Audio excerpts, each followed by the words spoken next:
નમસ્કાર, આપ જોઈ રહ્યા છો બીટીવી ન્યૂઝ ગુજરાતી. હું છું અંકુર રાવલ. ઉદ્ધવ ઠાકરેની સેના ફરીથી તૂટી. મહારાષ્ટ્રમાં ઉદ્ધવ ઠાકરેને સૌથી મોટો ઝટકો લાગ્યો છે. શિવસેના યુબીટીથી અલગ થયા 6 સાંસદો છે જે ઉદ્ધવ ઠાકરેના જૂથથી અલગ થયા. 6 બળવાખોર સાંસદોએ ઉદ્ધવની સેના સાથે સાથ છોડી દીધો છે. બળવાખોર સાંસદોએ લોકસભા સ્પીકરને શિંદેની શિવસેનાને સમર્થનનો પત્ર આપ્યો છે કે હવે અમે શિંદેની શિવસેના સાથે જવા ઈચ્છીએ છીએ. તો શિવસેના યુબીટીના 9માંથી હવે માત્ર 3 જ સાંસદ રહ્યા છે. તો 2022માં જે ઘટનાક્રમ મહારાષ્ટ્રમાં જોવા મળ્યો હતો એ જ પ્રકારનો ઘટનાક્રમ અત્યારે ફરી એકવાર મહારાષ્ટ્રમાં સર્જાઈ રહ્યો છે.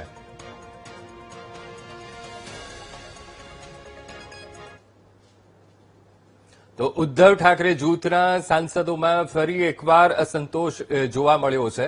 હવે થોડા દિવસ પહેલા ઉદ્ધવ ઠાકરે એક મીટિંગ પોતાના સાંસદો સાથે એ બોલાવી હતી, પણ હાજર કેટલા રહ્યા સાંસદો? તો માત્ર 9માંથી 4 સાંસદો એ હાજર રહ્યા હતા અને બાકીના સાંસદો એ ગેરહાજર રહ્યા હતા અને અલગ અલગ કારણો તેમણે હાથ ધર્યા હતા. ત્યારે ખાસ તો અહીંયા આખું સમજવા જેવું છે કે શા માટે એ સાંસદો નારાજ ચાલી રહ્યા છે. તેમને ઉદ્ધવ જૂથથી વાંધો શું છે, ઉદ્ધવ ઠાકરેથી વાંધો શું છે, આ બધા જ સવાલોના જવાબ આપણે મેળવીશું. તો સૌથી પહેલા એ સમજીએ કે આખી આ પરિસ્થિતિ કેવી રીતે બની, શું છે ભંગાણનું આખું આ ગણિત શું છે.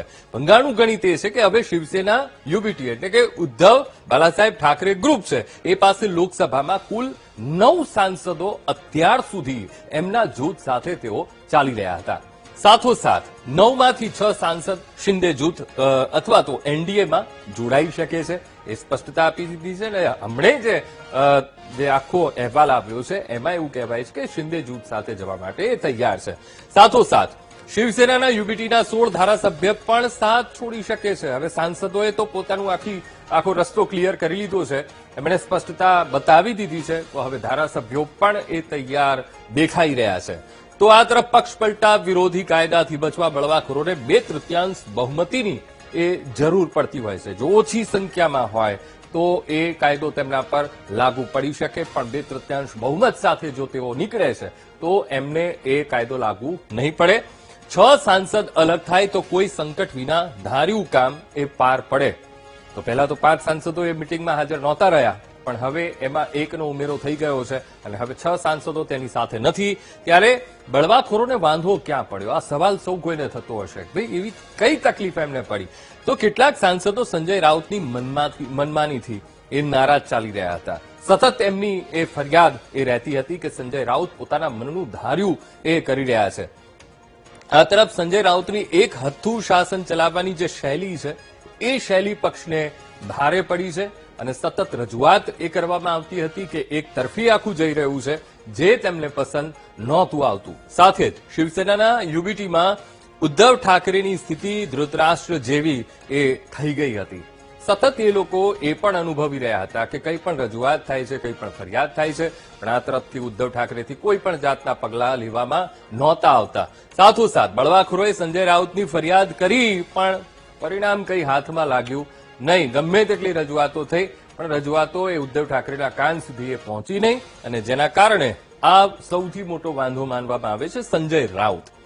હવે ઉદ્ધવ ઠાકરે બેઠકમાં હાજર ન રહેતા હોવાનો પણ સાંસદોએ દાવો કર્યો છે ને એટલા માટે જ સાંસદો એ નારાજ છે. કંઈ પણ જ્યારે નક્કી કરવામાં આવે બેઠક હોય ત્યારે ઉદ્ધવ ઠાકરેની ગેરહાજરી એ આંખે ઉડીને વળગતી હતી, એ પણ અહીંયા મુદ્દો એ રાખવામાં આવ્યો. સાથોસાથ ચૂંટણીઓ માટે પક્ષ તરફથી પૂરતું સમર્થન અને સાથ નથી મળતો. આ સૌથી મોટો એ વાંધો એ સાંસદોને પડી રહ્યો હતો. જ્યારે ઇલેક્શનનો ટાઈમ આવે ત્યારે જે સપોર્ટ પક્ષ તરફથી જોઈએ એ સપોર્ટ નહોતો મળતો, સાથ નહોતો મળતો.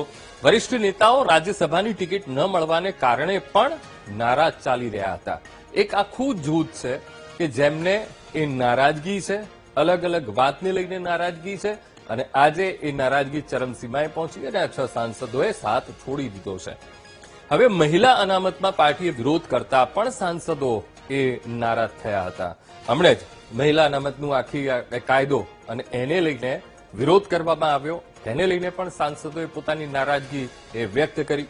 સાથે જ પાર્ટી બચાવવા હવે ઉદ્ધવ ઠાકરે જૂથ એ કેવા હવાતિયા મારી રહ્યું છે. તો પાર્ટીમાં ભંગાણની ગંધ જેવી આવી, એ ગંધ આવતા જ ઉદ્ધવ ઠાકરે સ્પીકરને પત્ર લખ્યો છે તેમણે, અને આ બધી જ બાબતોનો તેમણે એ પત્રમાં ઉલ્લેખ કર્યો છે. અમારા આ સાંસદો જેઓ અમારાથી નારાજ ચાલી રહ્યા છે, અમારો સાથ છોડી રહ્યા છે, પક્ષથી અલગ પડનારા કોઈ પણ જૂથને સત્તાવાર માન્યતા ન આપવા એ પત્રમાં માંગ કરી છે. કે આ 6 અમારો સાથ છોડી રહ્યા છે, જેથી કરીને તેમને કોઈ પણ જાતની માન્યતા આપવામાં ન આવે. સાથોસાથ વિરોધીઓએ સાંસદોને 15 કરોડની ઓફર આપ્યાનો પણ સંજય રાઉતે દાવો કર્યો છે. કે જેટલા પણ સાંસદોએ પોતાની નારાજગી વ્યક્ત કરી છે તેમણે સ્પીકરને રજૂઆત કરી દીધી છે, ત્યારે 15 કરોડ તેમને મળ્યા છે એવો દાવો કરવામાં આવી રહ્યો છે. પાર્ટી છોડીને જવું હોય તે જાય તેવી ઉદ્ધવ ઠાકરે માતોશ્રીમાં વાત કરી. હવે આખો આ ઘટનાક્રમ જ્યારે સર્જાઈ રહ્યો હતો, માતોશ્રીમાં પત્રકારો સાથે પત્રકાર પરિષદ પણ કરી, અને ત્યાંથી તેમણે માતોશ્રીમાંથી ઉદ્ધવ ઠાકરેએ કહ્યું કે જેને જવું હોય એ જઈ શકે છે. હવે શિવસેના યુબીટી ઉદ્ધવ ઠાકરેનું જે આ જૂથ છે એ તૂટવાથી એ ફાયદો કોને થાય? તો સૌથી મહત્વપૂર્ણ બાબત એ છે કે એનડીએ ગઠબંધન લોકસભામાં બંધારણીય સુધારાઓ માટે વધુ હવે સક્ષમ બનશે. જે ટેકો નહોતો મળી રહ્યો એ હવે વધુ એ ટેકા એમાં જોડાઈ જશે. સાથોસાથ એનડીએને બિલ પાસ કરાવવા માટે 2/3નો જે જાદુઈ આંકડો નહોતો મળતો એ હવે જાદુઈ આંકડો અહીંયા પૂરો થશે. જો સાંસદો આ 6 સાંસદો એ આવી રહ્યા છે ત્યારે સૌથી મહત્વપૂર્ણ બાબત એ છે કે લોકસભામાં શિંદેની શિવસેના મહારાષ્ટ્રમાં સંયુક્ત રીતે સૌથી મોટો એ પક્ષ હવે બની જશે. કારણ કે ઓલરેડી એમની પાસે 11 તો છે જ, અને એમાં આ બીજા 6 ઉમેરાશે, એટલે 16 ઉપર એ સંખ્યા જઈને અટકી જશે. હવે ઉદ્ધવ જૂથની શિવસેનાનું રાષ્ટ્રીય કદ સાવ નાનું થશે. ઉદ્ધવ જૂથની શિવસેના જેનું રાષ્ટ્રીય કદ પણ હવે ઘટી જશે. રાજ્યમાં પણ એ સ્થિતિ થઈ, અને હવે અહીંયા નેશનલ ફલક ઉપર પણ, રાષ્ટ્રીય ફલક ઉપર પણ એ સ્થિતિ જોવા મળશે. કદ નાનું થશે ઉદ્ધવ ઠાકરે જૂથનું. ઇન્ડિયા બ્લોકમાં સોદાબાજી કરવાની હવે શક્તિ એ ઉદ્ધવ ઠાકરેની એ ઘટી જશે. સાથોસાથ મહત્વપૂર્ણ બાબત એ છે કે ઉદ્ધવ ઠાકરેને શું નુકસાન? તો પાર્ટીને બચાવવાની જે કાયદાકીય લડત છે, લડતમાં ઉદ્ધવ ઠાકરેને હવે ફટકો પડશે.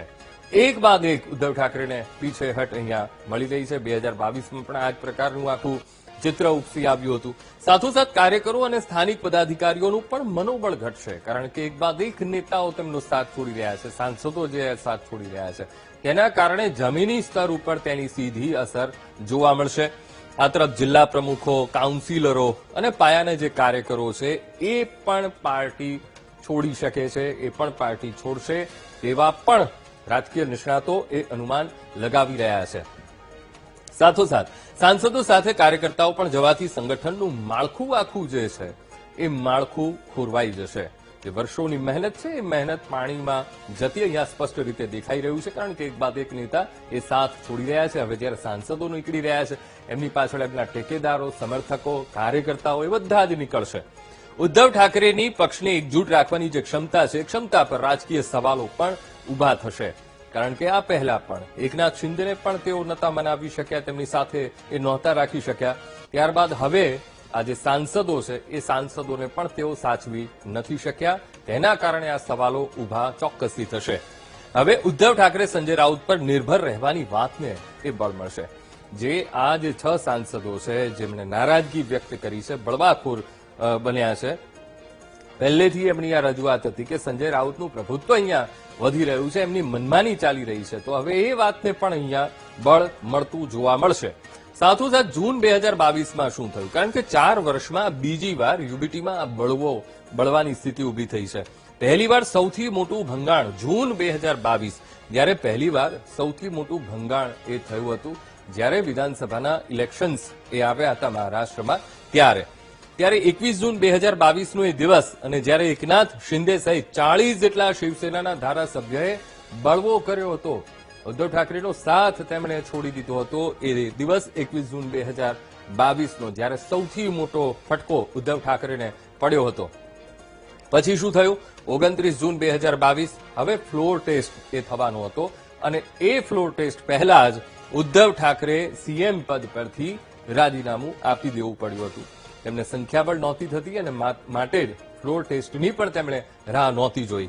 અને 30 જૂન 2022 એકનાથ શિંદે ભાજપ સાથે તેમણે હાથ મિલાવ્યા અને ભાજપ સાથે સરકાર બનાવી અને તેઓ મુખ્યમંત્રી બન્યા હતા. આ પહેલો ઝટકો. અને હવે બીજો ઝટકો છે. શિંદે અને ઉદ્ધવ જૂથે અસલી શિવસેના હોવાનો દાવો કર્યો. 2022-23ની આખી વાત છે. ચૂંટણી ચિહ્ન માટેની એ આખી લડાઈ એ સપાટી ઉપર આવી હતી અને શિંદે અને ઉદ્ધવ જૂથે એ દાવો કર્યો હતો કે ભાઈ અસલી શિવસેના અમે છીએ. આ દાવો કર્યો હતો અને આ બધી જ આખી વાત એ ગઈ હતી ચૂંટણી આયોગમાં. આખો એ મામલો સૌથી પહેલા ચૂંટણી આયોગમાં પહોંચ્યો હતો. ચૂંટણી આયોગે પણ અલગ અલગ પક્ષ એને નોંધ્યા અને ત્યારબાદ એમણે કહ્યું હતું કે કોણ અસલી શિવસેના છે. ત્યારબાદ સુપ્રીમ કોર્ટમાં પણ સુનાવણી થઈ હતી. આખો આ મામલો ચૂંટણી ચિહ્નનો મામલો એ સુપ્રીમ કોર્ટના પગથિયા સુધી સુપ્રીમ કોર્ટ સુધી પણ આખો મામલો એ પહોંચી ગયો હતો. સાથોસાથ ચૂંટણી આયોગે શિંદે જૂથને અસલી શિવસેના બતાવી કે જો કોઈ અસલી શિવસેના છે તો એકનાથ શિંદેની શિવસેના એ અસલી શિવસેના છે. આ તરફ ધનુષ બાણ એ ચૂંટણી ચિહ્ન એકનાથ શિંદેનું જે જૂથ છે એ શિવસેના છે એકનાથ શિંદેવાળી, એને ધનુષ બાણનું એ ચિહ્ન આપવામાં આવ્યું. આ તરફ ઉદ્ધવ ઠાકરે ઉદ્ધવ જૂથ જેનું નવું નામ યુબીટી ઉદ્ધવ બાલાસાહેબ ઠાકરે અને ચૂંટણી ચિહ્ન એ મશાલ રાખવામાં આવ્યું. એટલે ચૂંટણી ચિહ્ન આખું એ બદલાઈ ગયું શિવસેનાનું. તો આ એ 2022-23માં પણ ચૂંટણી ચિહ્નને લઈને જે થયેલો જે ઝઘડો હતો એ પણ ચરમસીમાએ પહોંચ્યો હતો એ વખતે.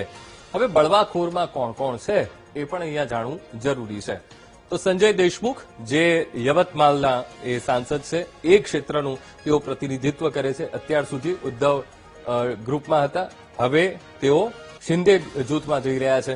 આ તરફ હિંગોલીનું પ્રભુત્વ કરી રહ્યા હતા નાગેશ પાટીલ, ત્યાંથી તેઓ સાંસદ હતા, તેઓ બળવાખોરમાં છે.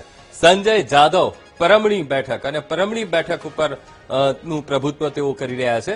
ઓમરાજે નિંબાલકર ધારાશિવ બેઠક, ત્યાંથી તેઓ પ્રતિનિધિત્વ કરી રહ્યા હતા ઉદ્ધવ ગ્રુપ તરફથી. આ તરફ ભાવ સાહેબ વાકચોરે શિરડી બેઠક ઉપરથી પોતે એ પ્રતિનિધિત્વ કરી રહ્યા હતા એ બેઠક ઉપરથી. અને સંજય દીના પાટીલ મુંબઈ ઉત્તર પૂર્વ મુંબઈ એ બેઠક અને એના ઉપરથી પ્રતિનિધિત્વ કરી રહ્યા હતા. અને આ 6 બળવાખોર સાંસદો છે કે જેમણે ઉદ્ધવ જૂથનો એ સાથ એ છોડી દીધો છે. હવે આગળ જોવું રહ્યું, કારણ કે આક્ષેપ પ્રતિ આક્ષેપો થઈ રહ્યા છે. સાથે સાથે એ પણ કહેવામાં આવી રહ્યું છે કે ભાજપ દ્વારા આખું ઓપરેશન ટાઈગર અત્યારે ચાલી રહ્યું છે અને એ ઓપરેશન અંતર્ગત આ આખો ખેલ પાડવામાં આવ્યો છે તેવું માનવામાં આવી રહ્યું છે.